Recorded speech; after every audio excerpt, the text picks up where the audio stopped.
지금도 기억하고 싶지 않은 12.3 비상계엄 당시 그날의 상황이 지금 속속들이 계속 전해지고 있죠. 이담 아나운서. 네, 특히 윤석열 대통령이 국회의원들을 끌어내라고 했다, 그런 지시를 했다라는 관련한 이야기들이 계속해서 나오고 있는데요. 네네.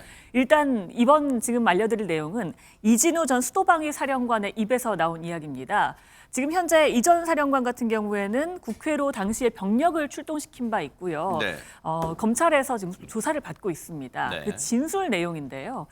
이진우 전 수도방위 사령관이 국회 현장에서 대통령으로부터 수차례 전화를 받았다고 합니다. 그러면서 지시를 받은 내용을 밝혔는데 네. 일단 두 차례 통화에서 처음에 국회로 들어가서 끌어내라는 취지의 명령을 받았다. 4명이 들어가서 1명씩은 데리고 나올 수 있지 않느냐라고 지시를 했다는 겁니다. 네. 또 계엄 해제 표결이 임박하자 다시 전화해서 그것도 못 데리고 나오냐면서 질책을 했다고 합니다. 그러니까 윤 대통령이 의원들을 끌어내는 방식, 체포 방법까지 지시한 것으로 이게 해석이 되면서요. 네. 이번 계엄의 목적이 국회의 기능을 정지하려는 거 아니냐라고 추정될 수 있는 대목이라서 더욱더 주목을 받고 있습니다. 이진우 수방사령관, 수도방위 사령관은 현재 구속된 상태에서 검찰 조사를 받고 있는데 지금 군 병력이 4인 1조로 국회의원을 끌어낼 수 있지 않느냐, 이제 그런 거예요. 쉽게 말하면 팔다리 다 잡고 4명이 딱 끌어낼 수 있지 않냐, 뭐 상상해보면 그런 거잖아요. 장윤미 변호사님, 윤석열 대통령에게는 불리한 지금 증언, 진술일 수밖에 없을 것 같습니다. 그렇습니다. 왜냐하면 윤석열 대통령은 변호인단을 통해서도 체포에 치읓도 없었고 국회의원들에 대해서는 이렇게 강제력으로 물리력을 행사한 바는 없다라는 취지로 설명을 했는데요. 네. 실제로 거기에 배치되는 진술이 매우 구체적으로 나오고 있기 때문에 좀 불리하다. 법적으로는 이 부분에 대한 항변이 좀 필요하다라고 보여집니다.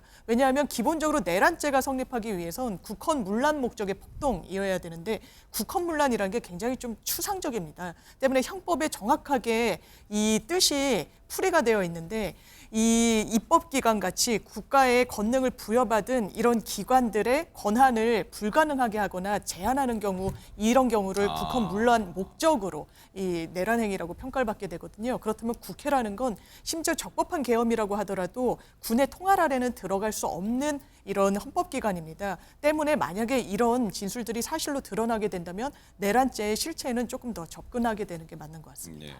아니 근데 그 시청자분들 입장에서는요, 장유미 변호사님, 이 비상계엄 선포한 것에 대해서는 지금 이제 뭐 많은 분들이, 왜냐하면 절대가 뭐 전부라고는 하지 않을게요. 왜냐하면 지금도 여기에 그 윤 대통령을 지지하는 집회하는 분들이 있으니까. 그런데 많은 분들이 비상계엄 선포에 대해서 분노하고 있어요. 그런데 지금 진술들은 나오고 있지만 당시 예를 들어서 윤석열 대통령이 아니 4명이 가서 1명 끌어내면 되지 않느냐는 그때 그 육성 뭐 녹음 음성이라든지 아니면 체포 명단을 받아 적었다는데 그 명단이라든지 이런 물증도 없이 이런 진술만으로 좀 가능한 거예요, 앞으로 재판 과정에서? 저희가 형사재판을 하다 보면 이런 아주 명징한 증거가 없는 경우가 더 많습니다. 네. 그러면서 양립 불가능한 주장이 막 이제 튀어나오는 거죠. 그렇다면 재판부가 이건 증거가 없으니까 이건 사실이 아니다라고 판단하지 않습니다. 기본적으로 어떤 사실이 더 증명력이 있는지를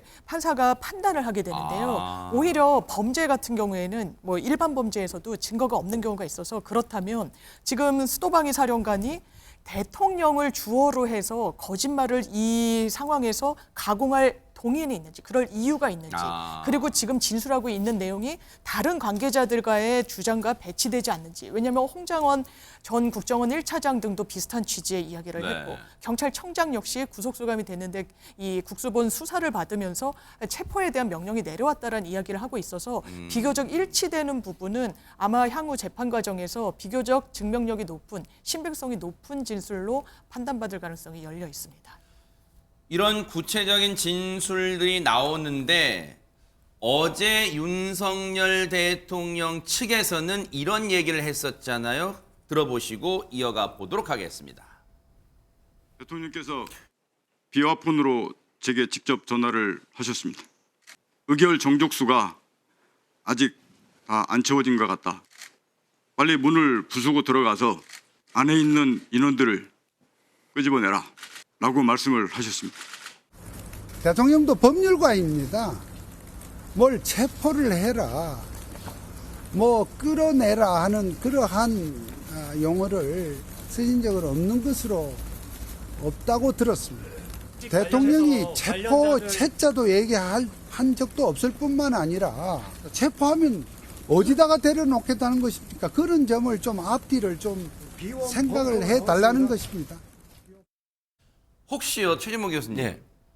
지금 윤석열 대통령 측 변호인, 오랜 친구인 석동현 변호인이 지금 이런 얘기를 했잖아요. 윤 대통령은 입에서 체포의 채자도 꺼낸 바가 없다. 그러면 혹시 나중에 이제 재판 과정에 이런 논리를 펼 수 있을까요? 혹시 예상하는 거예요? 네. 끌어내라는 지시를 했지. 끌어내란 말고 체포는 다르다. 혹시 그런 논리예요? 뭡니까 이건? 근데 그거보다도 더 나가서 저는 네. 그 주장보다 끌어내라는 것도 사실은 국헌 문란에 해당이 되거든요. 그럼 내란죄가 성립이 되는 겁니다. 그래서 그런 주장보다는 본인은 지지하지 않았는데 군인들이 그냥 했다. 이렇게 얘기할 가능성이 너무 높다고 생각해요. 그러니까 지금 사령관들은 모두 다 동일하게 같은 얘기를 하고 있잖아요. 사령관들이나 전 경찰청장은 네. 대통령의 체포 지시가 있었고 몇 명이 4명이 들어가서 1조로 해서 1명씩 끌어내면 되지 않냐라고 얘기를 했다는 거예요. 그 얘기가 다 동일하게 나오고 있습니다. 그런데 저렇게 부인하는 이유는 명확한 증거가 없어요. 무슨 말이냐면 비아폰으로 통화를 하다 보니까 통화 내용이 녹음되거나 그런 내용이 전혀 없습니다. 지금 네. 통화한 숫자만 나와요. 몇 번 언제 통화했는지. 그때 자기는 전화해서 그냥 질서 유지했다 이렇게 얘기하려고 하는 것 같아요.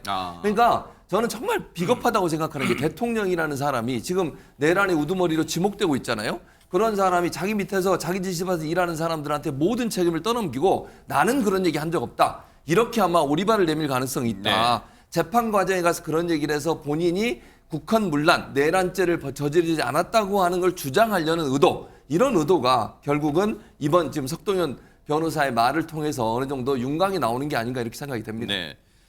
탄핵 소추안 통과 전에 마지막으로 했던 윤석열 대통령 담화, 지난 12일 담화 기억하실 거예요.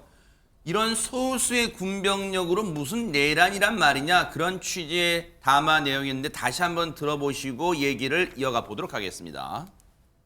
소규모이지만 병력을 국회에 투입한 이유도 거대 야당의 망국적 행태를 상징적으로 알리고 계엄 선포 방송을 본 국회 관계자와 시민들이 대거 몰릴 것을 대비하여 질서 유지를 하기 위한 것이지 국회를 해산시키거나 기능을 마비시키려는 것이 아님은 자명합니다. 300명 미만의 실무장하지 않은 병력으로 그 넓은 국회 공간을 상당 기간 장악할 수 없는 것입니다. 도대체 2시간짜리 내란이라는 것이 있습니까? 질서 유지를 위해 소수의 병력을 잠시 투입한 것이 폭동이란 말입니까? 당시 국회에는 280명의 군병력이 이제 동원됐다, 그런 보도는 이미 나왔습니다만, 그래서 소수의 병력이라고 지금 윤석열 대통령은 말을 하는 것 같은데, 근데 이를 뒤집는 뭐 얘기들이 나온다면서요, 이종근 평론가님? 네, 그렇습니다. 윤 대통령의 방금 그 담화를 보면 자신의 계엄령이 그러니까 국정을 마비시킬 목적이 아니다. 소수의 인원으로 소수의 병력으로 질서 유지를 위해서다. 이렇게 강변을 하고 있는데 네. 여러 증언들이 이어지는데 그 증언 중에 하나가 이겁니다. 뭔가요? 계엄이 이제 국회에서 해제되는 것을 의결한 상황에 네. 결심지원실이라고 있습니다. 육군 벙커 B2 벙커라고 보통 표현하는 국방부 밑에 있는 합참 그 작전 통제실이에요. 네. 그 통제실 중에 가장 중요한 그런 역할을 하는 공간입니다. 그 공간에 극소수의 인원만 딱 지금 참가시켜서 네. 그 이후를 논의하는데 그 자리에서 윤석열 대통령이 이렇게 이야기했다고 합니다. 국회 병력을 얼마나 넣었나. 그러니까 지금 해제 요구안이 가결을 됐으므로 그게 가결되지 않게끔 병력을 투입했는데 왜 몇 명을 집어넣는데 이렇게 해제된 거야? 네. 라는 그런 뉘앙스로 얘기했고 여기에 김용현 장관이 500명 정도다라고 답을 하니까 그러자 윤 대통령이 이렇게 얘기했다는 겁니다. 네. 거봐, 부족하다니까. 1000명은 보냈어야지. 즉 500명 갖고는 이렇게 해제 요구안을 가결을 시키지 못했으므로 네. 그러니까 부결을 시키지 못했으므로 아예 투표조차도 하지 못하게 했어야 됐는데 1000명을 보냈어야지 왜 500명을 보냈냐라고 질책한 내용이 지금 흘러나오는 걸 보면 네. 소수병력이라는 말은 사실상 사실이 아닐 가능성이 있다는 겁니다. 네. 저 얘기는 김용현 전 장관의 입에서 나온 건 아니고 지금 공소차가 당시에 극소수만 이 참석했을 거 아니에요. 그 지하 이 B2 벙커에 그 관계 군 관계자를 조사하는 과정에서 이런 진술이 나왔다는 거예요. 이것도 앞으로 이제 재판 과정에서 쟁점이 될 것 같은데요. 그런데 단순히 의원들을 체포를 넘어서 이런 무시무시한 얘기까지 했다는 보도가 나오고 있습니다. 안진용 기자님. 네, 탱크로 밀어버리겠다 이런 말씀하신 대로 무시무시한 발언이 나와서 귀추가 주목되고 있는데 추미애 박범계 의원 등으로 구성된 이 더불어민주당 윤석열 내란 진상조사단이 19일 기자회견을 열었습니다. 여기서 나온 내용을 들어보면 윤 대통령이 3일 밤 비상계엄을 선포했는데 그로부터 10시간 전인 3일 오후 그날 국방부 이 관계자와 김용현 당시 국방부 장관이 오찬 자리가 있었다는 거죠. 근데 이 자리에서 김 국방장관이 국회가 국방 예상으로 장난질인데 탱크로 확 밀어버려라는 취지의 발언을 했다는 주장을 이 진상조사단이 내놓은 겁니다. 이게 이제 어디서 아마 제보를 받았거나 했을 거예요. 진상조사단이 관련 얘기 들어보시고 이어가 보도록 하겠습니다. 김용현은 12월 3일 당일 오전 11시 40분 국방 컨벤션 센터 오찬에서 이미 국회가 국방 예산으로 장난질인데 탱크로 확 밀어버려라 라는 취지의 발언을 한 바 있다고 합니다. 탱크 부대도 대기하라라는 수사 내용이 있었다라는 보도는 제가 보지는 못했던 것 같고요. 사실 여부에 대해서는 수사를 통해서 확인돼야 할 것으로 생각합니다. 국방부는 아직은 좀 신중한 태도를 보이고 있는데 김용현 전 장관은 지금 구속된 상태에서 수사를 받고 있는데 이 얘기를 김용현 전 장관도 들었을 거 아니에요, 이담 아나운서? 네, 들었고요. 관련해서 또 입장이 나왔습니다. 그래요? 일단 이 내용을 오찬을 함께 하면서 이런 내용을 들었다고 증언한 사람들이 있을 거고 이걸 또 기자회견으로 이야기한 더불어민주당 의원들이 있는데 이 더불어민주당 의원들을 고소하겠다라는 입장이 나왔습니다. 더불어민주당 추미애, 박범계, 서영교, 박선원 의원을 명예훼손 혐의로 고위공직자범죄수사처에 고소하겠다라고 했고요. 탱크로 밀어버리겠다라는 취지의 발언은 허위 날조된 것이다 라면서 전형적인 반국가 세력의 거짓 선동 책략이다라며 굉장히 크게 반발을 했습니다. 또 해당 의원들에게 손해배상 청구를 하겠고 국회의원 징계 청원까지도 추진하겠다라고 이야기했습니다. 요거 간단히 짚어볼까요? 장윤 변호사님, 요거 그러면 명예훼손 혐의로 일단 고소하겠다는 거에 해당 뭐 박범계, 서영교 의원 등등, 추미애 의원 등등을 그럼 이 부분은 어떻게 시시비비를 가릴 수가 있어요? 사실 김용현 전 장관의 입장은 허위 사실로 본인의 명예를 지금 실추시키고 있다라는 건데요. 기본적으로 이 본인에 대한 이 사회적 신용도의 평판의 저해와 연관되는 이런 진술인 건 맞는 것 같습니다. 다만 공익성이 있으면 이런 부분과 관련해서는 위법성이 조각된다고 계속해서 법원이 일관된 태도를 취하고 있거든요. 그렇다면 이제 불법 계엄, 이 위헌적인 계엄이 있었는지 여부에 대해서 이런 판단을 하고 있는 그런 과정 중에 제보를 받아서 의혹을 제기한 그런 형태를 명예훼손까지 해당한다라고 법원이 판단할 수 있을지는 좀 의문인 부분이 있고. 여기서 죄송해요. 궁금증. 말씀 중에 죄송해요. 아니 그런 물론 공익성을 강조한다 뭐 중시한다지만 그러면 제보라는 이름으로 꼭 이번 사안이 아니더라도 예를 들어 엄청난 폭발력을 휘발성을 가진 얘기를 그냥 한다 해도 이 처벌하지 않는 추세예요? 아니 그래서 기준이 있습니다. 네. 말들에도 본인이 그렇다면 제보든 아니면 기자들 같은 경우에는 취재를 했을 때 본인이 이게 설사 오보라고 하더라도 그 당시에 기사를 게재하거나 이제 폭로 형식으로 기자회견을 했을 당시에 사실로 믿을 만한 상당한 이유가 있었는지 여부를 보게 되거든요.